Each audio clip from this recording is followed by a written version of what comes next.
നമസ്കാരം, ഞാൻ ഡോക്ടർ ഹർഷ. പല രോഗങ്ങൾക്കും കാരണമായ ഒന്നാണ് വിളർച്ച അല്ലെങ്കിൽ അനീമിയ. പല രോഗത്തിന്റെ ലക്ഷണമായും വിളർച്ച കാണാറുണ്ട്. അനീമിയ എന്നാൽ രക്തക്കുറവ് എന്നാണ് അർത്ഥം. രക്തത്തിൽ ചുവന്ന രക്താണുക്കളുടെയോ അല്ലെങ്കിൽ ഹീമോഗ്ലോബിന്റെയോ അളവ് സാധാരണ നിലയിൽ നിന്നും കുറയുന്ന ഒരു അവസ്ഥയാണിത്. ശരീരത്തിലെ കോശങ്ങളിലേക്ക് ആവശ്യത്തിനുള്ള ഓക്സിജൻ എത്തിക്കുന്നതിൽ ഹീമോഗ്ലോബിൻ ഒരു പ്രധാന പങ്ക് വഹിക്കുന്നുണ്ട്. കോശങ്ങളിലേക്കുള്ള ഓക്സിജൻ സപ്ലൈ ചെയ്യുവാനുള്ള രക്തത്തിന്റെ കഴിവ് കുറയുമ്പോഴാണ് ഈ അവസ്ഥ ഉണ്ടാകുന്നത്. ഇതിന് പ്രധാന കാരണം ഹീമോഗ്ലോബിൻ എന്ന പ്രോട്ടീന്റെ കുറവാണ്. ചുവന്ന രക്താണുക്കളിലാണ് ഹീമോഗ്ലോബിൻ കാണപ്പെടുന്നത്. ഈ ഹീമോഗ്ലോബിൻ നമ്മളുടെ ശ്വാസകോശങ്ങളിൽ നിന്ന് ഓക്സിജൻ ശരീരത്തിലെ എല്ലാ ഭാഗത്തേക്ക് എത്തിക്കുന്നു. ഈ ഹീമോഗ്ലോബിന്റെയോ ചുവന്ന രക്താണുക്കളുടെയോ കുറവ് കാരണം ഓക്സിജൻ വഹിക്കാനുള്ള രക്തത്തിന്റെ ശേഷി കുറയുകയും അത് വിളർച്ചയ്ക്ക് കാരണമാകുകയും ചെയ്യുന്നു. ഹീമോഗ്ലോബിന്റെ നോർമൽ റേഞ്ച് എന്ന് പറയുന്നത് സ്ത്രീകളിൽ 12 തൊട്ട് 16 ഗ്രാം പെർ ഡെസിലിറ്റർ വരെയും പുരുഷന്മാരിൽ 14 തൊട്ട് 18 ഗ്രാം പെർ ഡെസിലിറ്റർ വരെയുമാണ്. ഈ നോർമൽ റേഞ്ചിൽ നിന്നും കുറയുമ്പോൾ ശരീരത്തിൽ പല ലക്ഷണങ്ങളും കാണിക്കുന്നു. എന്തൊക്കെയാണ് ഈ ലക്ഷണങ്ങൾ എന്ന് നോക്കാം. രാവിലെ എഴുന്നേൽക്കുമ്പോൾ ഉന്മേഷക്കുറവ് തോന്നുക, തളർച്ച, ക്ഷീണം, എപ്പോഴും ഉറക്കം തൂങ്ങിയിരിക്കുക, തലകറക്കം അനുഭവപ്പെടുക, ഇരുന്നിട്ട് എഴുന്നേൽക്കുമ്പോൾ കണ്ണിൽ ഇരുട്ടടയ്ക്കുന്ന പോലെ തോന്നുക, ഇടയ്ക്കിടയ്ക്ക് തലവേദന ഉണ്ടാകുക, സ്റ്റെപ്പ് കയറുമ്പോൾ അല്ലെങ്കിൽ കയറ്റം കയറുമ്പോൾ കിതപ്പ് അനുഭവപ്പെടുക, ഹൃദയമിടിപ്പ് വേഗത്തിലാകുന്ന പോലെ തോന്നുക, ഇടയ്ക്കിടയ്ക്ക് ശ്വാസം മുട്ടൽ ഉണ്ടാകുക, കൺതടങ്ങളിൽ വീക്കവും കറുപ്പ് നിറവും വരിക, ചെവിക്കകത്ത് മൂളൽ പോലുള്ള ശബ്ദം കേൾക്കുക, മുടി കൊഴിച്ചിലുണ്ടാകുക, വിശപ്പില്ലായ്മ, രുചിയില്ലായ്മ, ശരീരം മൊത്തം വേദനയും ഭാരവും അനുഭവപ്പെടുക, കാൽമുട്ടിന് താഴെയുള്ള പേശികളിൽ പിടുത്തം അനുഭവപ്പെടുക, ശരീരത്തിന്റെ സ്വാഭാവിക തിളക്കം നഷ്ടപ്പെടുക. ഇനി കുട്ടികളിലാണെങ്കിൽ ശരീരഭാരം കുറയുക, അതുപോലെ കോൺസെൻട്രേഷൻ ഇല്ലായ്മ, അതുപോലെ പ്രതിരോധ ശേഷി കുറയുക. ഇതൊക്കെയാണ് വിളർച്ചയിൽ കാണുന്ന കുറച്ച് ലക്ഷണങ്ങൾ. അനീമിയ ഉണ്ടാകാനുള്ള കാരണങ്ങൾ എന്താണെന്ന് നോക്കാം. നമ്മളുടെ ശരീരത്തിൽ ചുവന്ന രക്താണുക്കളുടെ രൂപീകരണത്തിന് ഏറ്റവും പ്രധാന ഘടകമാണ് അയൺ. അതുകൂടാതെ vitamin B12, vitamin C, folic acid എന്നിവയും ചുവന്ന രക്താണുക്കളുടെ വളർച്ചയ്ക്ക് ആവശ്യമാണ്. ഇതിന്റെ ഒക്കെ ഡെഫിഷ്യൻസി കാരണവും നമുക്ക് വിളർച്ച ഉണ്ടാകാം. അതായത് നമ്മൾ കഴിക്കുന്ന ഭക്ഷണത്തിൽ നിന്നും ആവശ്യത്തിനുള്ള പോഷകങ്ങൾ ലഭിക്കുന്നില്ല, അല്ലെങ്കിൽ പോഷകങ്ങൾ ശരിയായ രീതിയിൽ ശരീരത്തിൽ ആഗിരണം ചെയ്യുന്നില്ല എങ്കിലും നമുക്ക് വിളർച്ച ഉണ്ടാകാം. അതിന് നിങ്ങളുടെ ദഹനം ശരിയാണോ എന്ന് നോക്കണം. ദഹനം ശരിയായെങ്കിൽ മാത്രമേ പോഷകങ്ങൾ ശരീരത്തിൽ ശരിയായ രീതിയിൽ ആഗിരണം ചെയ്യുകയുള്ളൂ. അതിന് ദഹനക്കേടുണ്ടാക്കുന്ന ഭക്ഷണങ്ങളൊക്കെയും ഒഴിവാക്കുക. ഒരുപാട് എരിവ്, പുളി, ഉപ്പ്, എണ്ണയിൽ വറുത്തതും പൊരിച്ചതുമായിട്ടുള്ള ഭക്ഷണങ്ങൾ, വിരുദ്ധാഹാരങ്ങൾ ഒക്കെയും ഒഴിവാക്കുക. നമ്മളുടെ ശരീരത്തിൽ ഉണ്ടാകുന്ന വിരശല്യം കാരണവും വിളർച്ചയുണ്ടാകാം. വൃത്തിഹീനമായിട്ടുള്ള വെള്ളം കുടിക്കുക, വൃത്തിയില്ലാത്ത ഭക്ഷണം കഴിക്കുക, ഒരുപാട് മധുര പലഹാരങ്ങൾ, ചോക്ലേറ്റ്സ്, ഐസ്ക്രീംസ് ഒക്കെ ഒരുപാട് കഴിക്കുന്നതുകൊണ്ട് വിരശല്യം ഉണ്ടായി ഈ വിരകൾ നമ്മളുടെ ശരീരത്തിലെ പോഷകങ്ങളെ വലിച്ചെടുത്ത് വിളർച്ചയുണ്ടാകാൻ കാരണമാകുന്നു. സ്ത്രീകളിൽ ഉണ്ടാകുന്ന ആർത്തവ സംബന്ധമായ പ്രശ്നങ്ങൾ കാരണവും വിളർച്ച ഉണ്ടാകാം.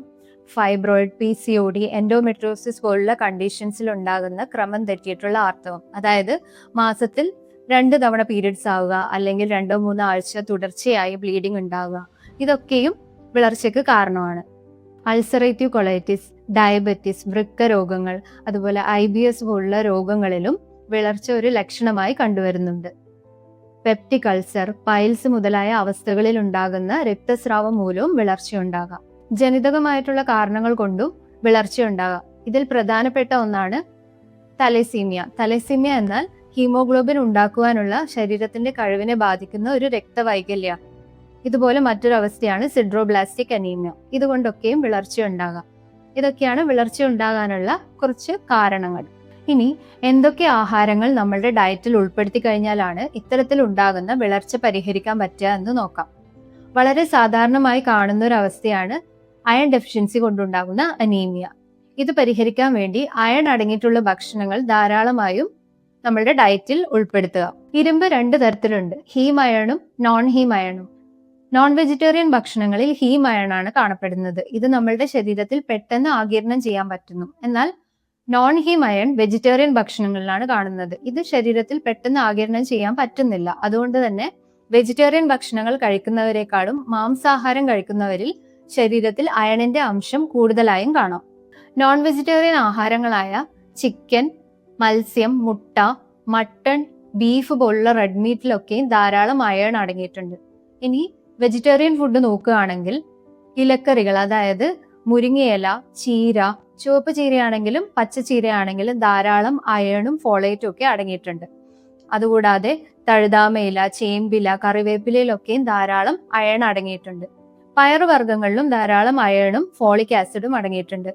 ഇത് ചുവന്ന രക്താണുക്കളുടെ ഉത്പാദനത്തിന് സഹായിക്കുന്നു.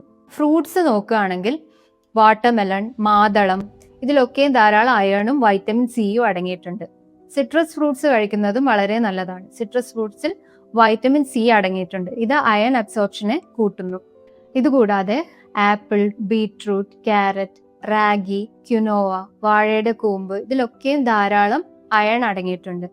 ഉണക്കമുന്തിരി, ഫിഗ്, ഡേറ്റ്സ് പോലുള്ള ഡ്രൈ ഫ്രൂട്ട്സും കാഷ്യൂ, ബദാം, പിസ്ത, വാൾനട്ട് പോലുള്ള നട്ട്സ് കഴിക്കുന്നത് കൊണ്ടും അയൺ കൂട്ടാൻ സഹായിക്കുന്നു.